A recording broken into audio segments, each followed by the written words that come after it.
sa tur ak sa sant di nuyu sama mbokku maire yi fi nekk ñoo xam ne ñoo fi teewal ñoo fekkee fête bii mu doon fête mag a mag di gërëm conseil municipal Parcelles bu tax lii am di gërëm tamit ñëpp ñoo xam ne ay invité lañu dama bañ ma fàtte seen tur di gërëm tamit la commission sportive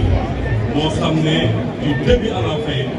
ils ont tout fait se sacrifier pour que cette fête-là soit une fête merveilleuse. may gërëm tamit le parrain tey jii soo gisee tey jii ma tuddee ko stade bi je pense que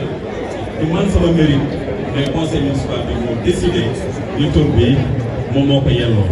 parce que dafa œuvre lu bëri si Parcelles Assainies gannaaw le fait que mu doon sportif de la commune mu doon sportif pour l'équipe nationale du Sénégal avec qui il a traversé toutes les épreuves mu doon tamit référence au niveau de cette commune mu nekk à 2 reprises conseil municipal donc kooku tey jii mu doon président des délégués quartier de la commune de Parcelles Assainies kooku jar na delloo njukkal de son vivant je dis de son vivant nit ki nag su fekkee dañ ko delloo njukkal mu def lu kenn deful en certain niveau dañ ko war a def instant yoo xam ne muy dund tey nag Birane lii daf ko milité si fànn yu bëri kon moo ko waxee day liggéey uniquement pour cette commune de Parcelles Assainies au-delà même man sama yitte yoo xam ne dafa koy doxal vraiment sans pour autant qu'il attend quoi que ce soit au retour. soo gisee tamit ma jël tournoi bi ma dédié ko la catégorie dara taxul parce que dafa am yoo xam ne pour inculquer xale yi mooy dañu constater à chaque fois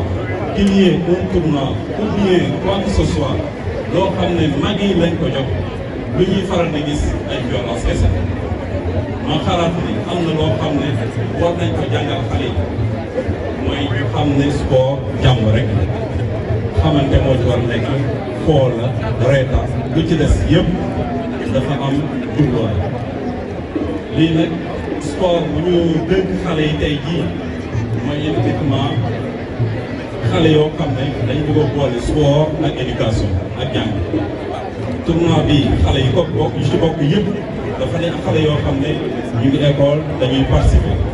képp koo xam ne jàngul bokkul si nekkul si école rek wax dëgg yàlla ñun dañ leen exclure définitivement de ce tournoi donc tey jii yàlla def tamit woote benn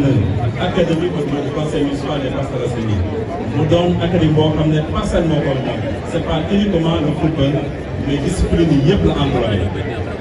moo tax nag incha allah soobee yàlla fii ak déwén su ngeen fi dellu si ñuy def tournoi bi di ngeen gis terrain bi yëpp dañuy transformé terrain bi dafay terrain boo xam ne ñu ngi defar benn dëkkuwaay si biir moom ay logement d'hébergement pour les joueurs ñu xalaat tamit def benn restaurant au niveau de stade ñu def tamit benn gymnase si biir stade bi donc am na lu bëri lu ñu ko dugal si stade bi loolu yëpp jëmmal ko joxe ko mu respecté ay normes yoo xam ne gis naa ni am na stade yu bëri yu ci nekk yu ko jiitu incha allah da leen di raw si fànn yooyu yëpp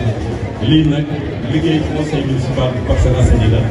man dama jiite rek mais lépp lu rafet lu ci baax rek yomb la